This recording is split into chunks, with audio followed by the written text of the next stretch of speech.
Now, if you have a quick look at the text, and especially the lesson outline, it's very clear and obvious what the lesson says. Actually, you got it in the title. Now, here's the problem. We are not studying the lesson. We are studying the Bible. And that's what we are going to do. And once again, for this lesson and the next one, I need to ask you the question. How many of you came to learn something, and how many of you came to have confirmed what you have always believed?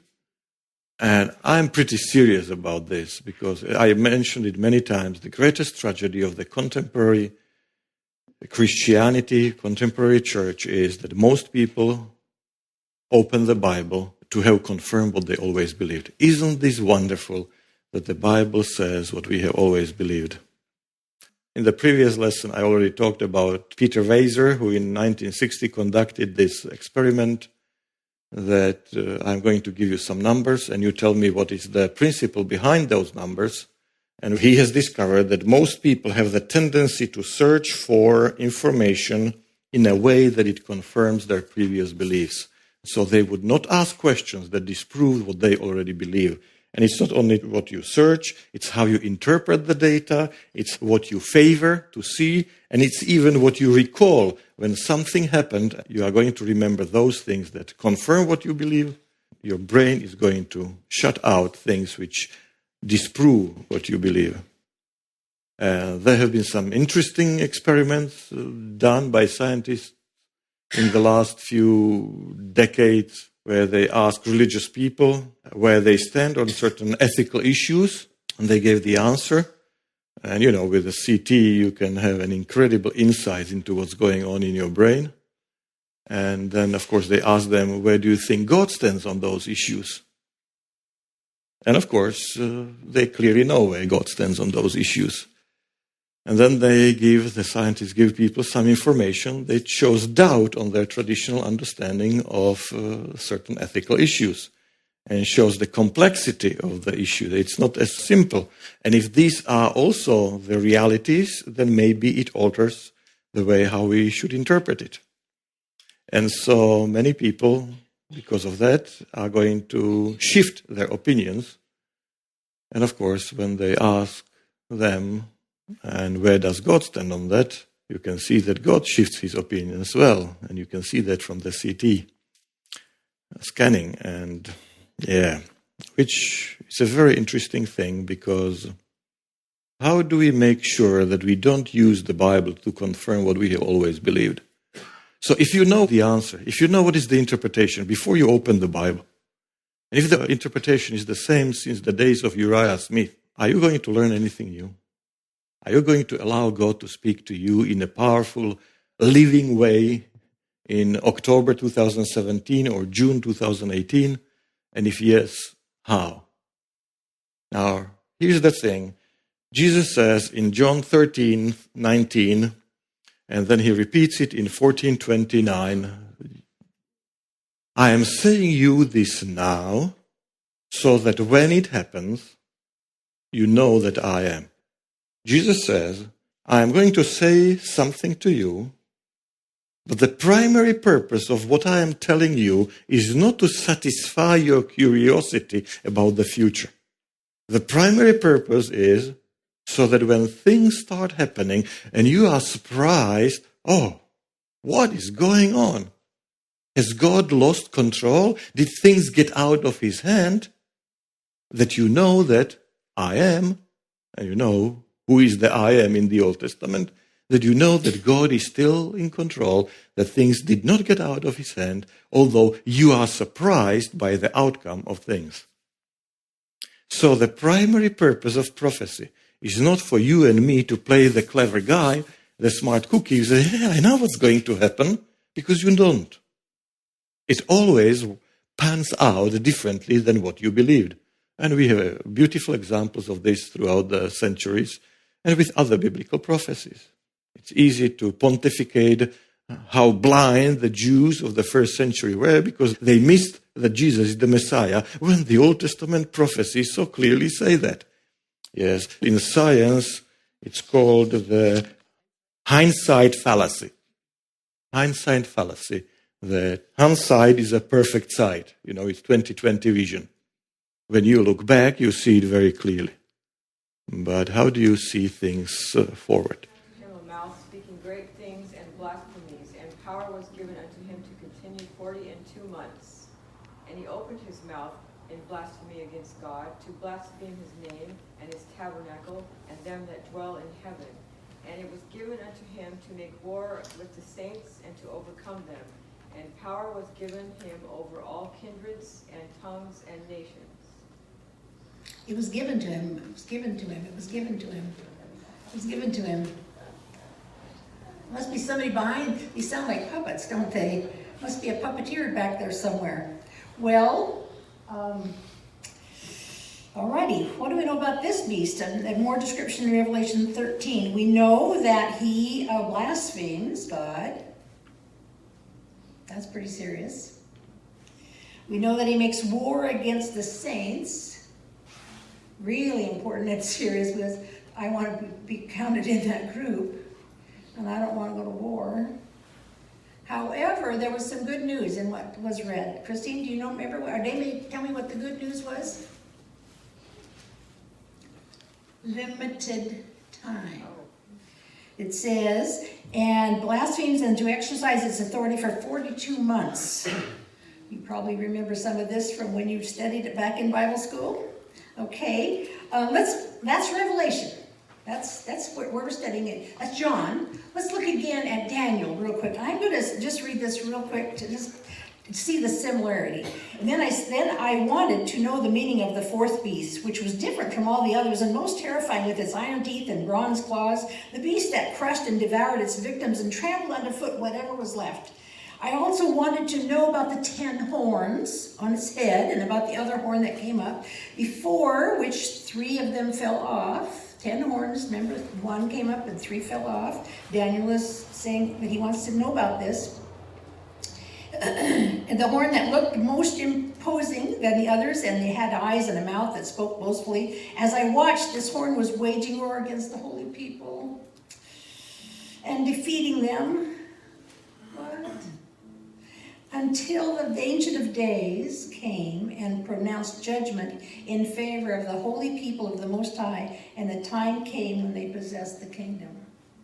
How long does this war go on? Until he comes back.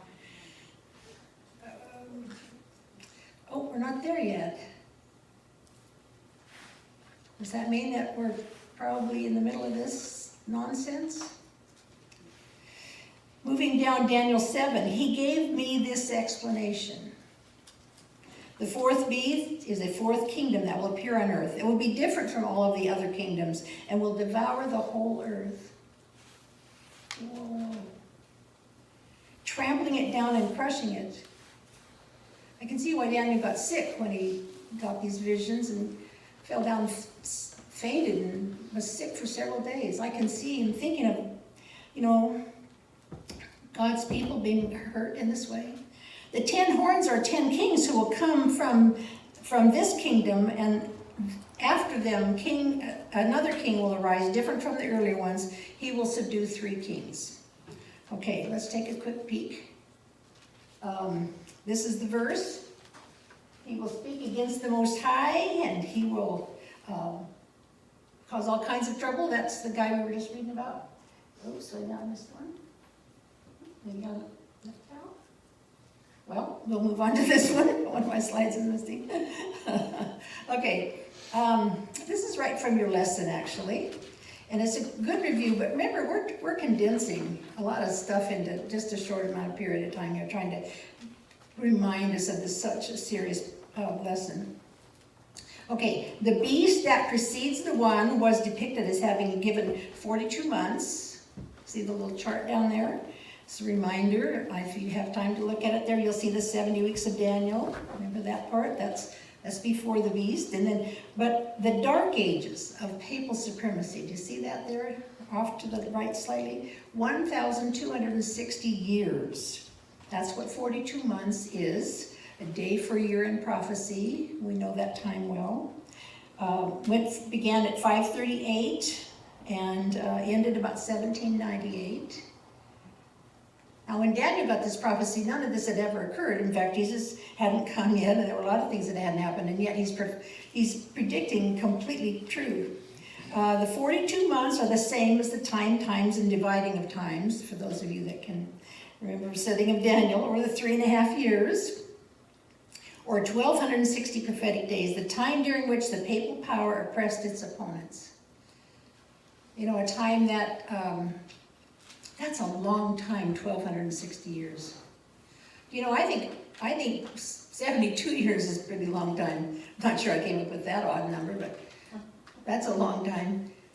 But it's not 100 years, and 1,260 years, generation after generation after generation after generation of saints fleeing in the mountains and hiding Bibles and being punished and killed.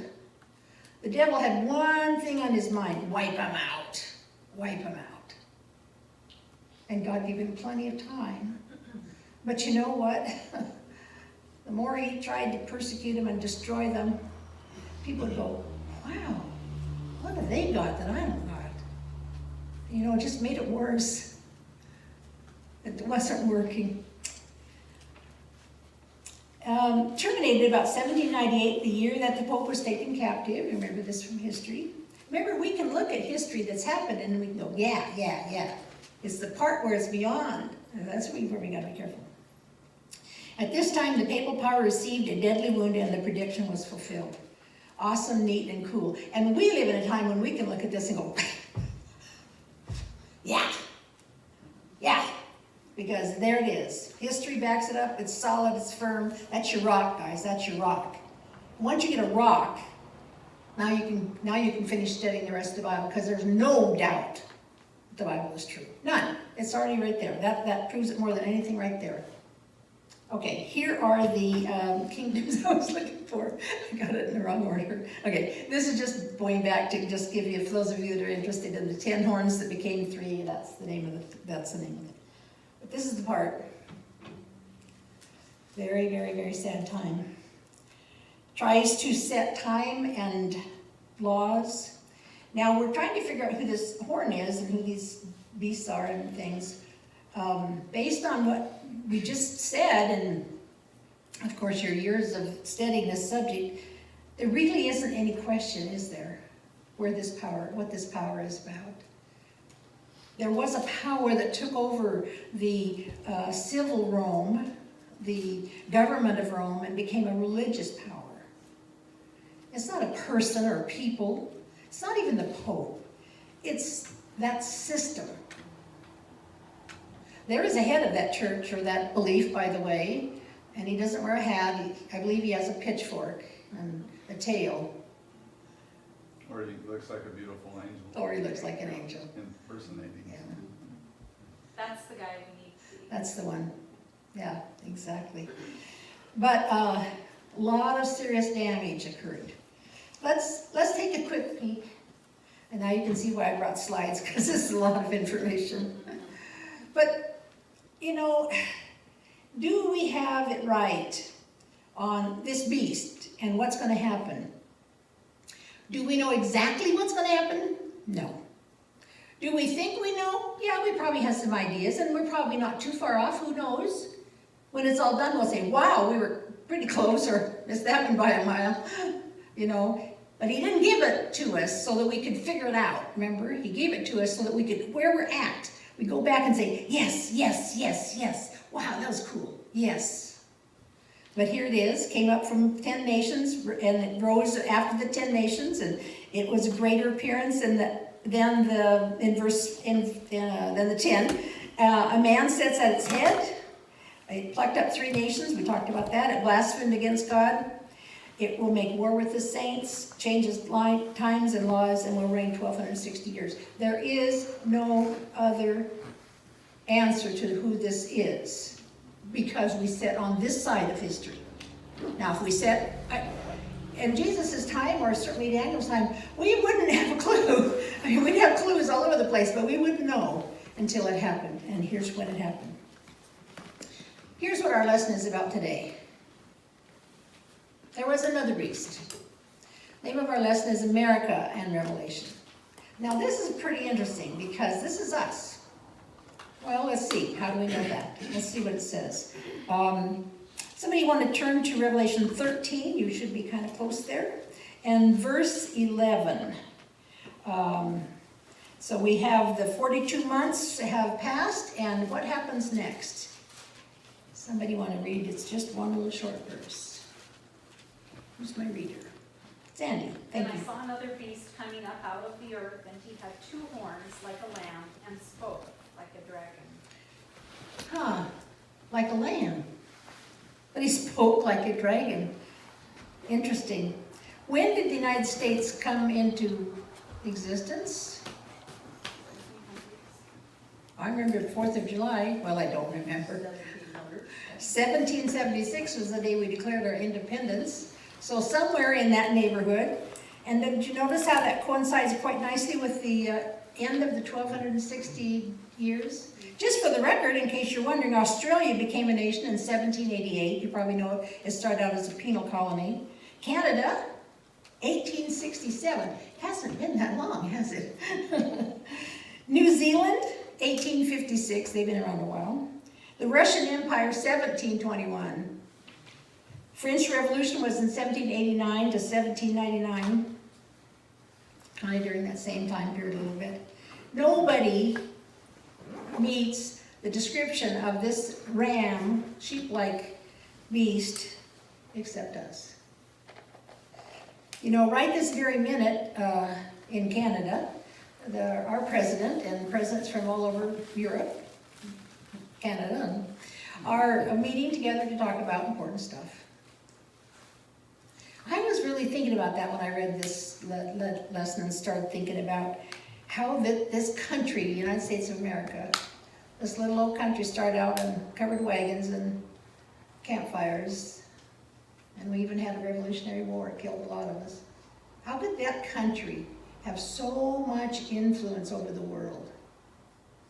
And boy, I don't know about you, maybe it's just because times are really weird right now, but I've never paid as much attention to it as I have been lately. It certainly has been interesting, anyway. But it's amazing the power that this country holds over the world. And I surely do wish our President luck this next week as he goes to see a certain North Korean feller. And I hope you're all praying for that, because we are talking about a world. And you do know, I know, that God is the Father of all of us, including the North Koreans that are dying from hunger. It's very sad.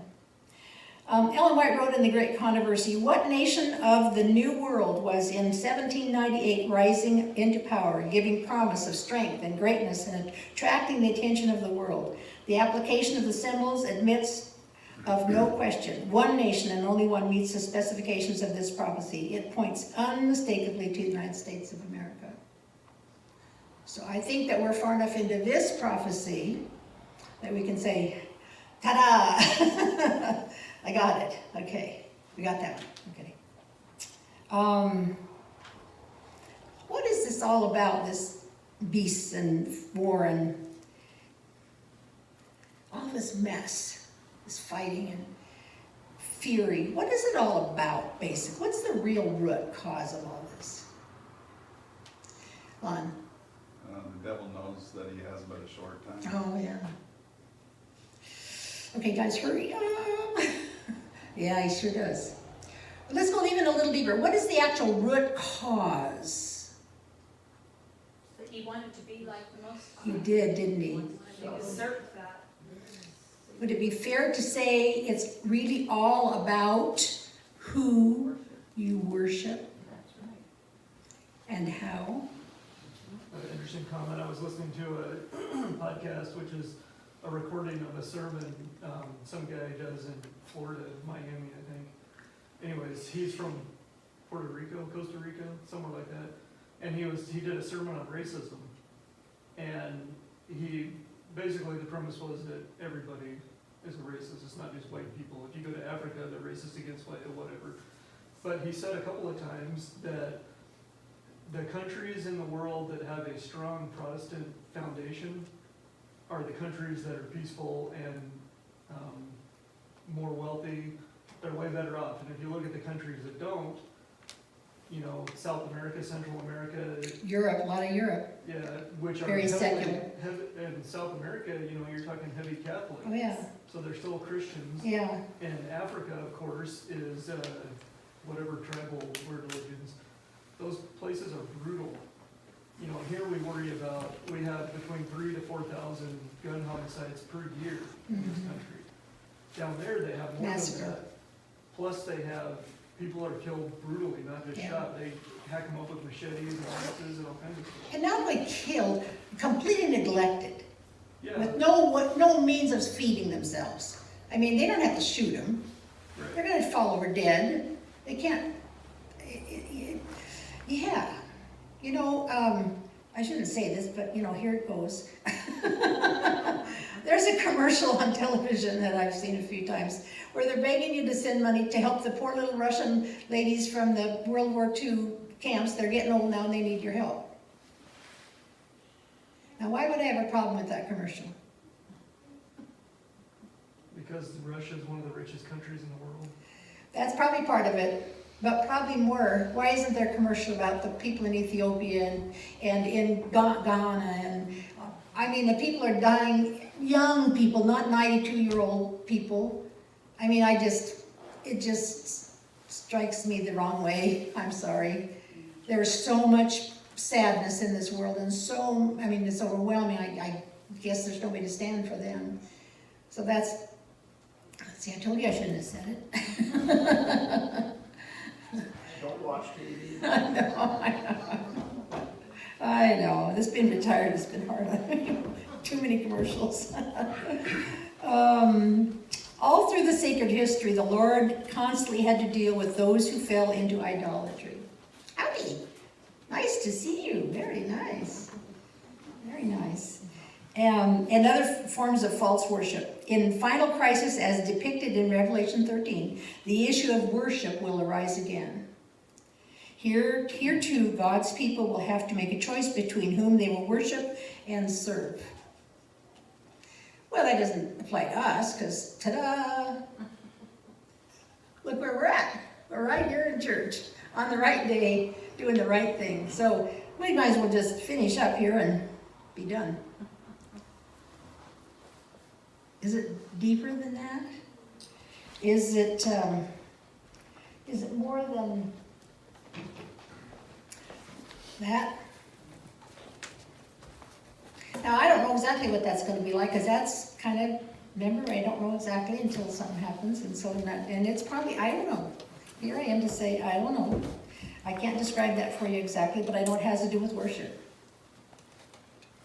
That part I know.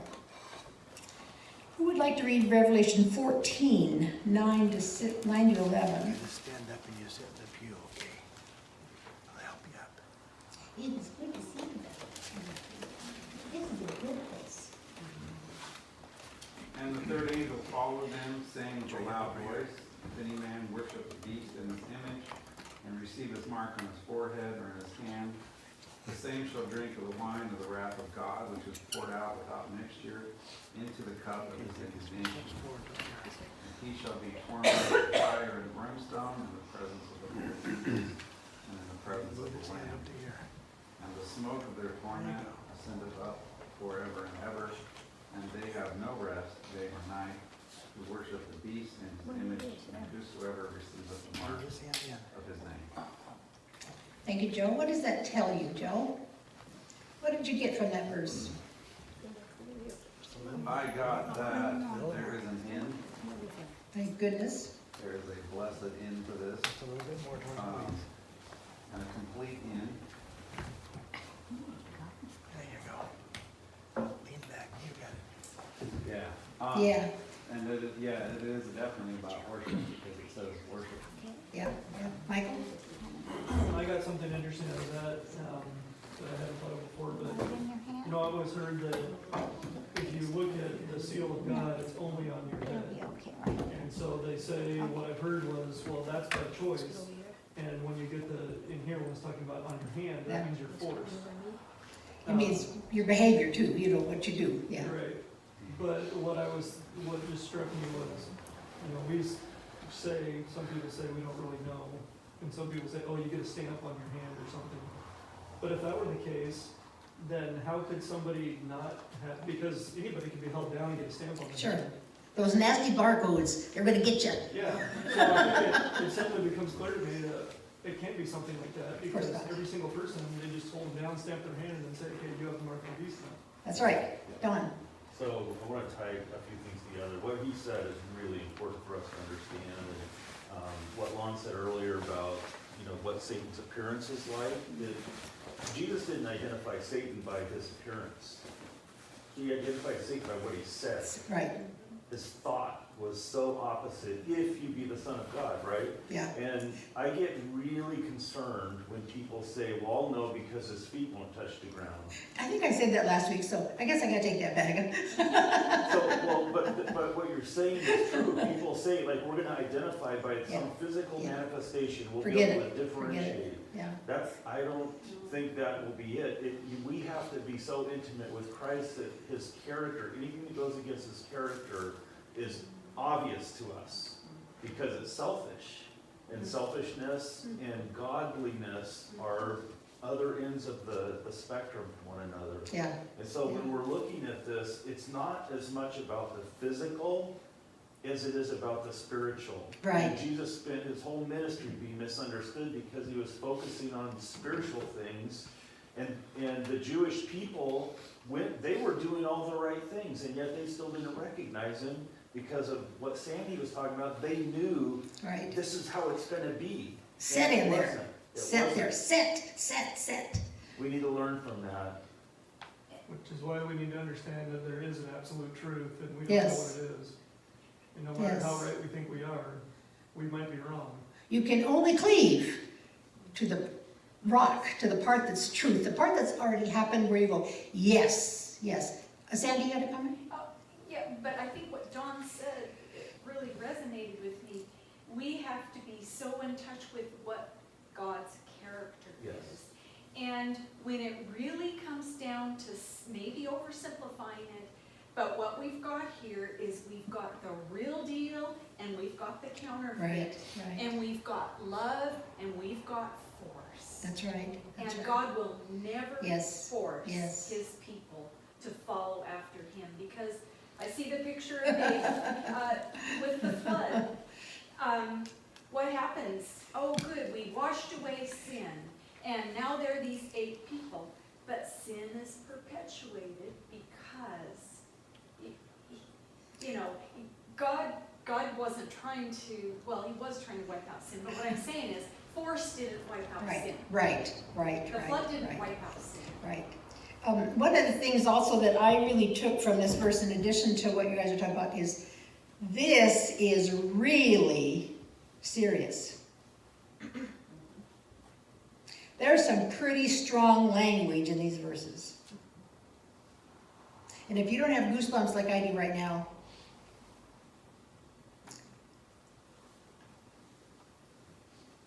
so I put up the picture of the Tower of Babel because this is really such a great reminder of what the great controversy is all about. The Lord did destroy the earth and start over with 8 little people. You'd think we'd have a shot at getting it. And I guess we did for a while. I'm not sure how long, a few weeks, I suppose. Wasn't long, and we were populated earth, and we were, God said, I'm going to put this rainbow in the sky because I want to remind you of something. What was it? I'm not doing that again. Don't worry about water. You can worry about fire, but don't worry about water. Not that kind of water that you just saw that just covered the entire earth. We're not going to do that. What a fabulous promise.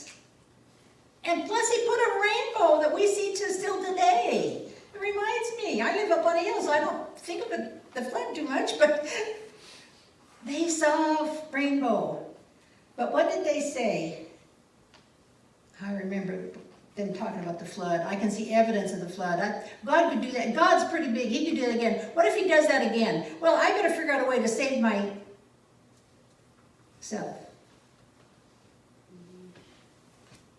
This is the whole crux of it, you guys.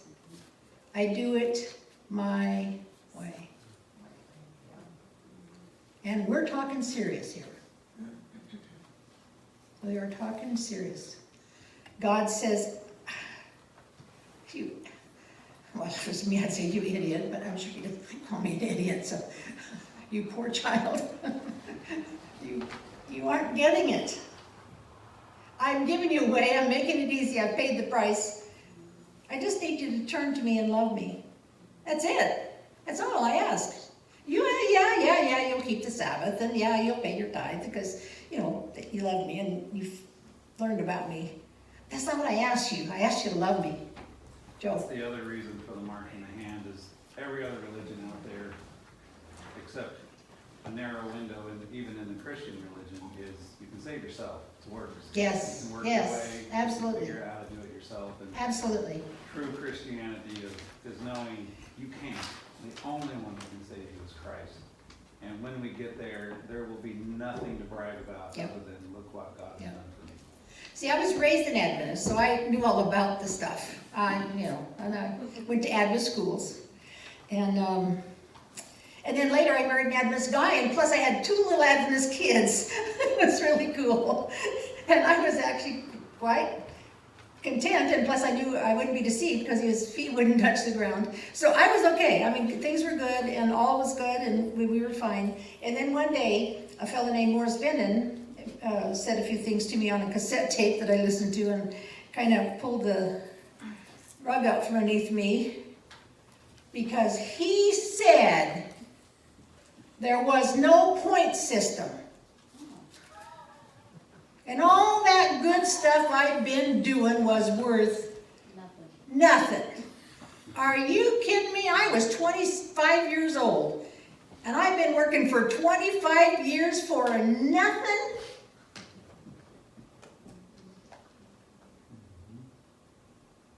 Now that's the truth. There is no point system. I think that depends on how you're looking, what you're looking at specifically. Yeah. For salvation, I would agree, but Stars in your crown. Jesus. Well, I know what I was looking for, points. Because I needed a certain number of points. I wasn't sure what number, so I was going to get more. But Jesus did say that your reward will be, based on your work. your behavior will change when you throw away the point system. If you're doing it for points, Selfish. if you're building a temple, a tower, because I can't be sure. I'm going to be sure there won't be a flood again. You can see evidence of the flood. It's still here all around. Those guys believed in the flood, even though they weren't alive when it happened. They knew about the flood. So are you throwing away what the Bible says because of your preconceived notions? There you go. You are. What do you make of the verse where it says your reward will be based on your works? My reward is definitely, but my works are definitely a part of what happens, because God will, that is proof is in the pudding, and that's the pudding, Michael. That's the pudding. So then does that mean that some people will get different rewards because their works are different than other people? I don't believe so. Once you What get I in, get I about think what so. she's saying is that it's salvation is the part. Yeah, and that's what I started out by saying, Right. that Yeah, salvation is salvation. That's not, we Right. we're not saved by works, but I think it's kind of clear that we do, and Ellen White even says that there will be people who will be extra special in heaven. well, If that yes, makes sense. yes, that's And correct. I think, personally, I believe, we talked about. Are you challenging my point system? I am. We always teach that the 144,000 is not an actual number, it's just a whatever symbol. See, I think that's probably one of those promises that when it actually occurs, we go, oh, that's who they were. So the I'm pretty sure we don't know. 144,000, I believe, is a literal 144,000 people. And it says in the Bible that they're standing on the sea of glass. So it doesn't say the 144,000 are the only people saved. I just want to make sure I'm where I can see the 144,000. I think they will become the leaders of the people in heaven and back on the new earth. I just know that God asked me a couple of really, really, really simple things to do. Love me and keep my commandments. You can't separate those. Don? So I think this ties together with when we're talking about what's really going on with the revelation, this is from Faith and Works, page 16. It says, "Let this point be fully settled in every mind. If we accept Christ as a redeemer, we must accept him as ruler." Yes, yes. That's the Yeah. issue. We cannot have the assurance of perfect confiding trust in Christ as our Savior until we acknowledge him as our King and are obedient to his commands. So these things go together, Yes, but the yes. order does matter. Yes. You can't keep my commandments and then love me. Well, I suppose you could, excuse me, because I'm sure there's lots of people, you can love God whenever you want to, so that doesn't work. But that is not the path to heaven. Your keeping the commandments comes from your love for God. Let me keep reading, because it Okay. says, let's see if it doesn't ring true here with you, but thus we evidence our allegiance to God. We have the genuine ring to our faith, for it is a working faith, it works by love. Yes, yes, yeah. So love is, I think, seeing truth, that it's great, this incredible grace that God extends towards us, seeing how terrible sin is because of what it did to Christ, and learning to love him more than we love sin. Ooh, good one. Yes, more than we love self. So I'm gonna contradict you again because Okay. I think that I'm ready. you're making points based on your own personal experience, and you're not taking into account that other people have different personal experiences. There you go. And the Pharisees, they kept the commandments. You think they loved God?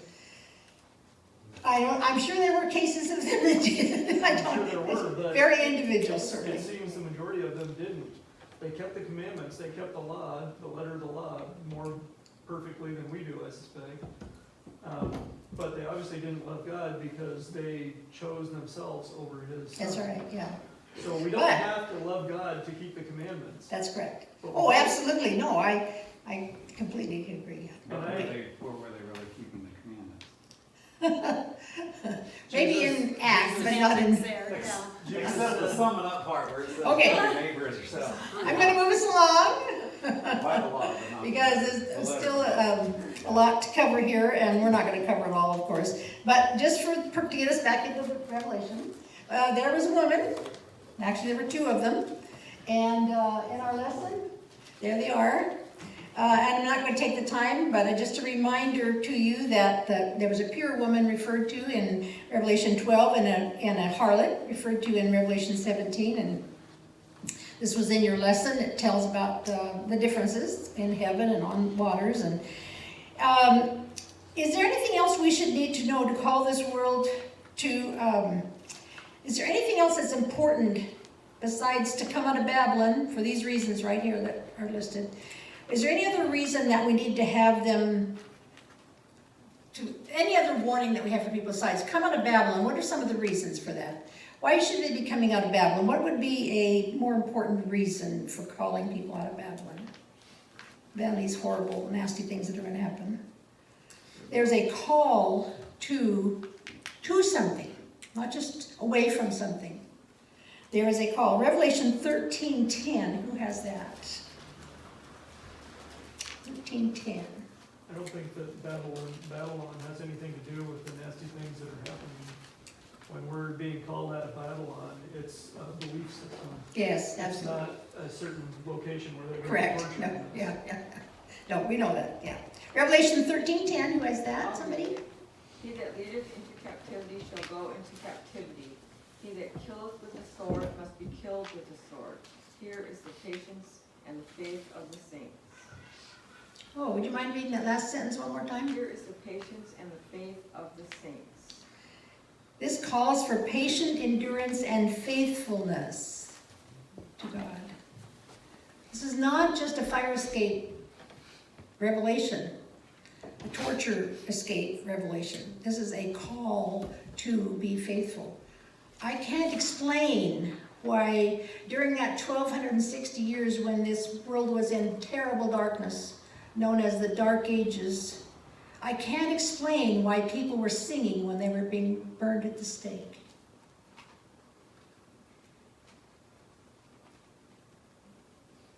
Faithful, and patient and trusting, knowing there's something way bigger. Bobby? All of those things, including faith, and I just recently kind of learned this. I guess maybe I knew it, but it hadn't really made sense until just recently. Faith comes from God. It isn't our faith. It's not something we give Him or that we already have. We don't have it. It comes from God. Amen, And I yes. never realized that because you hear all these verses that say you've got to have faith, you've got to obey. We can't do any of those things. That all comes from Him. That's right. I don't know if I agree with that. That's true. Well, because we say everything comes from God, which is true to an extent, but at what point do we have the freedom of choice? Oh, 100% of the time. Always. That's why we're here where we're at, Michael. That's why we're here, because of that silly freedom of choice You can turn it thing. down anytime you want, or turn your back on it, or wait till tomorrow. But to each person is given a faith, and then we build on that. That's a huge, another But whole we have other to subject. choose to. So I'm not gonna let us get off in another subject. Hang on, Michael. Revelation 14:12. This calls for patience and endurance on the part of the people of God who keep His commandments and remain, means they were before, faithful to Jesus. You see, I think what you just said, that comes from God. That is- We can't grit our teeth and say, I'm going to be faithful, because you won't be. That's right. Yeah, but it takes effort on our part. We It can't put does all take the effort. responsibility You have on to God. stay, you have to We stay have to take connected. responsibility for our belief and for our faith, You have or to there's stay no hope for connected. us. I don't know about you, but the hardest struggle for me is the giving up part. The, dare I say, surrender. Opening the door. Dare I say, let's go back to the Tower of Babel, and when okay, Marcia, you can't do this yourself, girl. I think that's our biggest struggle. It was in heaven, it was all along. We are dead, aren't we? We Yeah, died yeah. in Christ. Yeah, Now yes, Christ yeah, liveth in us, Yeah. not us. Yep. The Bible says. yep, So, Yeah. God's works. In the last days, when the buy and sell days come, there will be a lot of people leave this church because it's gonna be easier for them to survive. I think there'll be a lot of people that leave this church because they want to follow God. And I don't believe that the Seventh-day Adventist Church is necessarily going to be salvation. oh, there's no church that salvation is only Jesus, only Jesus. I think there's already signs of it in our church too. There's a lot of the big TV pastors on 3ABN and stuff that are teaching stuff that is completely wrong for what the Bible says. Now, see, that's a whole nother discussion. I don't know anything about Michael, so I'll have to pass on that one. Don? One thing that I have missed through the years is that, and it's easy to get distracted and think, oh, well, this is legalism, because it's what's happening in our heart that determines whether it's legalism or whether it's an act of faith and love towards God. But when you study Daniel and put these things together, he was already doing, he was praying every day 3 times, he was doing all these things before the trial. Right, right. And I think there's been an idea, well, when we see these things happen, then we're gonna get ready. That's Yes. the parable of the virgins, right, with the oil. Right. We have to be systematically, and this sounds like works, but if we aren't praying and studying for ourselves every single day, we won't be positioned to have the light given to us and the growth and the development happening, and we will fall away. There's just no way around it. And we struggle with these ideas, and it sounds like Michael's talking legalism maybe sometimes, but it's not.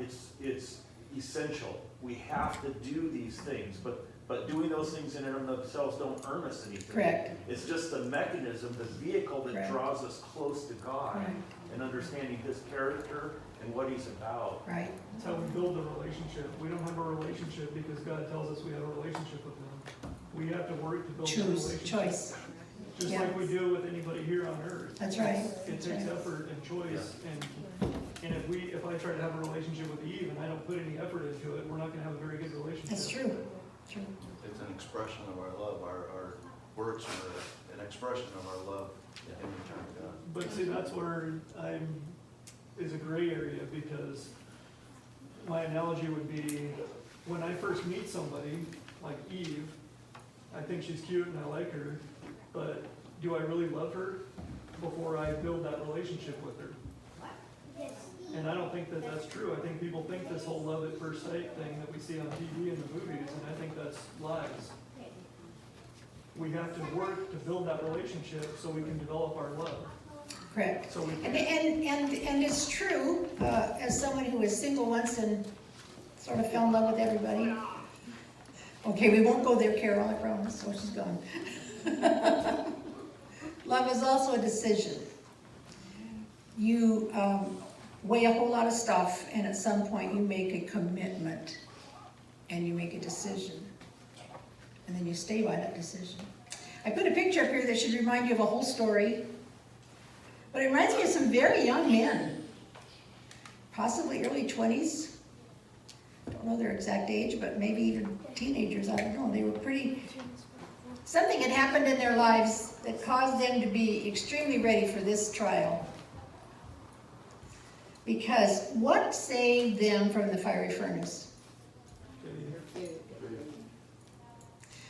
Does everybody that goes into trial and harm be rescued? No. Faith means, I'm yours, period. Period. Period. Done, that's in the subject. Revelation 13:15, the second beast was given power to give breath to the image of the first beast.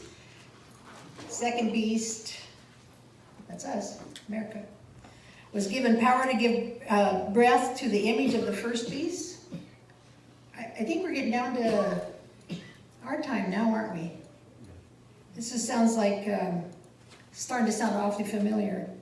So that the image could speak and cause all who refuse to worship the image to be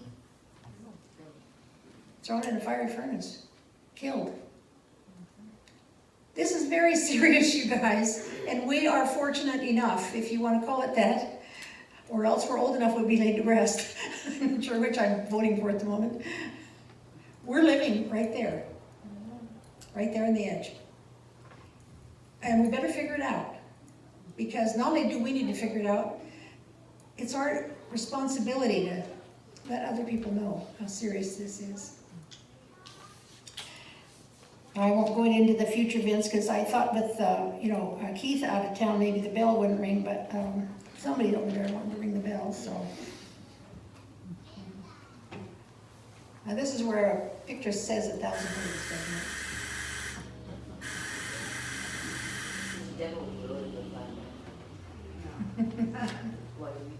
This is really, really, really what it's all about, isn't it? And I told you last week something that I think is something that struck me a while back, and I don't ever want to forget it.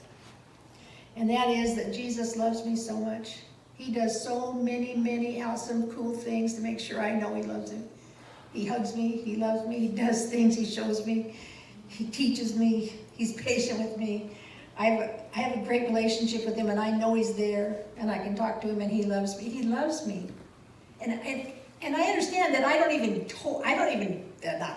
begin to get how much he loves me. I can't. I mean, when I had kids, that was helpful because I know how much I love them. That's kind of cool. It helps you to understand unconditional love a bit, although there's conditions that make that, me want to throw something at him. But I'm sorry, Brian, I didn't mean you. I meant that other one. And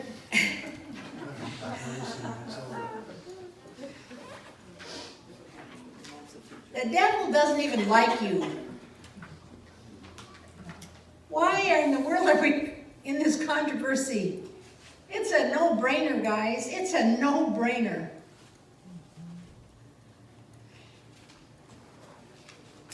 Well, that was the second bell. So let's end on a happy note. Revelation 20. That's toward the end of the book, by the way. I saw thrones on which were seated those who had been given authority to judge, and I saw the souls of those who had been beheaded because of their testimony about Jesus and because of the word of God. They had not worshipped the beast or its image and had not received its mark on their foreheads or on their hands. They came to life and reigned with Christ 1,000 years. And on and on. for eternity. God is amazing. But there's a war going on, guys, and we're right in the middle of it. Shove our heads. Thank you, Jesus, for being our friend and helping us to understand as best we can this war. I know we don't get it completely, but just give us the part you need us to know so we can grasp that and cherish it and tell others and grow in it and keep reminding us how much we need you and we love you. And thank you for loving me anyway. Because you know me and you still love me. Amen.